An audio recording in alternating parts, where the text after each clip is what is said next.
पितृ केवल, कई लोग कहते पितृ का दोष लग गया। नाना भाई, लोग केवल वर्णन करते हैं। कई लोग कह देते हैं कि शंकर भगवान को नहीं भजोगे, शिव जी को जल नहीं चढ़ाओगे, एक दिन जल चढ़ाओगे एक दिन नहीं चढ़ाओगे, शिव जी का शिवलिंग अगर घर में है पूजन नहीं करोगे तो दोष लग जाएगा, शंकर भगवान का दोष लग जाएगा। शिव कभी भी बद्दुआ नहीं देते। जैसे एक बाप एक पिता अपने बेटा बेटी को कभी बद्दुआ नहीं देते। अगर चिल्लाकर बोल भी देंगे अपनी बेटी को अपने बेटे को तो बाद में उसको वर ही देंगे, है तो बेटी ही ना, है तो बेटा ही ना। मेरा शंकर भगवान कभी बद्दुआ नहीं देता, मेरा शिव कभी बद्दुआ नहीं देता, मेरा वो घड़दानी कभी अपशब्द नहीं करता, वो तो वर देता। और महादेव नमन चरणों में, महादेव नमन, सब बोलिए सब, महादेव नमन चरणों में स्वीकार कीजिए, सबका किया है मेरा भी उद्धार कीजिए, उद्धार कीजिए। हे त्रिपुंडधारी, हे त्रिशूलधारी, हे त्रिपुंडधारी, हे त्रिशूलधारी। चरणों में तेरे बाबा जी पावन है चारों धाम, चरणों में तेरे बाबा जी पावन है चारों धाम। तेरी देव करते वंदना पूजे हैं सीताराम, तेरी देव करते वंदना पूजे सीताराम। हो जाए पूरी कामना, हो जाए पूरी कामना, वरदान दीजिए, सबका किया है मेरा भी उद्धार कीजिए, उद्धार कीजिए। हे त्रिपुंडधारी, हे त्रिशूलधारी, हे त्रिपुंडधारी, हे त्रिशूलधारी।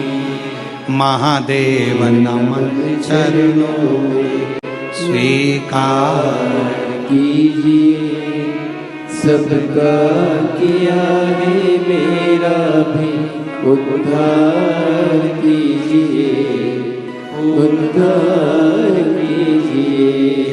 हे त्रिपुंडधारी, हे त्रिशूलधारी। बाबा इतनी करुणा करिए, इतनी दया करिए, दया।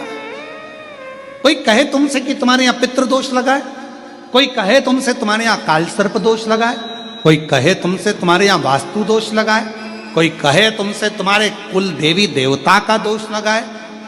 एक काम करा करो, एक चावल का दाना घर से लेकर गए, 16 दिन श्राद्ध में जब से कथा सुनी है उसी दिन, उसी पल, उसी घड़ी या दूसरे दिन से प्रारंभ कर दो। कोई कहे पितृदोष है, कोई कहे काल सर्प दोष है, कोई कहे वास्तु दोष है। एक चावल का दाना श्राद्ध पक्ष में साथ लेकर जाओ, घर से एक लोटा जल भर कर लेकर जाओ। पहले चावल का दाना शिव जी को समर्पित कर दो, उसके बाद एक लोटा जल धीरे धीरे बाबा का मंत्र उच्चारण करते हुए पंचाक्षर षडाक्षर या श्री शिवाय नमस्तुभ्यं बोलते हुए और अपना गोत्र बोलकर, नाम बोलकर जल समर्पित करना प्रारंभ करो। धीरे धीरे आपको खुद लगेगा कि मेरे घर का सारा दोष समाप्त हो गया है, सारा दोष, सारा दोष समाप्त। पितृपक्ष में जितना शिव की आराधना कर सकते हो, नवरात्रि में जितनी शंकर की आराधना कर सकते हो उतनी करो। शंकर की आराधना करने से नवरात्रि में शक्ति का बल बढ़ता।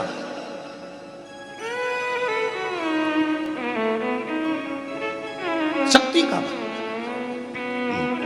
क्यों गुरुजी नवरात्र में शंकर जी की आराधना क्यों करना चाहिए? हमने कहा अगर माता रानी से जो मांगना है तुम्हें, अगर तुमने नवरात्रे में शिव जी की आराधना करिए, शंकर की कथा सुनिए, शंकर की आराधना करिए, शिव स्तुति करिए, शंकर को एक लोटा जल चढ़ाया, मां आद्य शक्ति तुम्हारे पर कृपा करेगी। क्यों? क्योंकि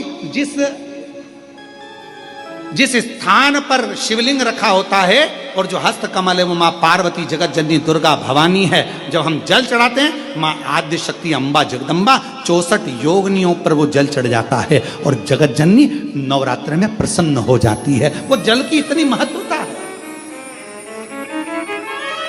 आद्य शक्ति को प्रसन्न करना है, नवरात्र में शिव जी को जल चढ़ाओ। ये 4 पित्र 4 दिशाओं से हमको सुरक्षित रखते हैं। अग्निस्वाधा पितर हमारे पूर्व दिशा से हमें सुरक्षित रखते हैं। वर्षद पितर हमें दक्षिण दिशा से सुरक्षित रखते हैं। और महाराज आग्नेय पितर ये हमें पश्चिम दिशा से सुरक्षित रखते हैं। और सोमपति पितर ये हमें उत्तर दिशा से सुरक्षित रखते हैं। ये वो पितर हैं जिनका नाम लेकर यदि प्रदोष काल में, प्रदोष के दिन, श्राद्ध पक्ष में अगर दीप 4 बत्ती का घृत का लगाया जाता है, या तो शिवालय में या पीपल के वृक्ष के नीचे, अगर वहाँ नहीं लगा सकते तो तुलसी के पौधे के नीचे, उसके सामने, या बट वृक्ष के सामने, या आंवले के वृक्ष के सामने, या बेलपत्र के वृक्ष के सम्मुख में, कहीं पर भी अगर इस दीप को लगाया जाता है और शिव का नाम लेकर उसको प्रज्वलित किया जाता है, तो पितृ और शिव आपका कार्य सफल जरूर करते हैं और रक्षा जरूर करते हैं। हम तो यहाँ तक कहेंगे, किसी को स्वप्न आते हो, स्वप्न में भय हो जाता है, बच्चा एकदम रोकर उठ जाता है, चिड़चिड़ा हो जाता है, व्यक्ति के अंदर द्वेष उत्पन्न होने लगता है, क्रोध आने लगता है, बहुत ज़्यादा टेंशन है, डिप्रेशन है, मानसिक चिंता है, उसको हम कहेंगे इस दीप को जरूर जलाएं।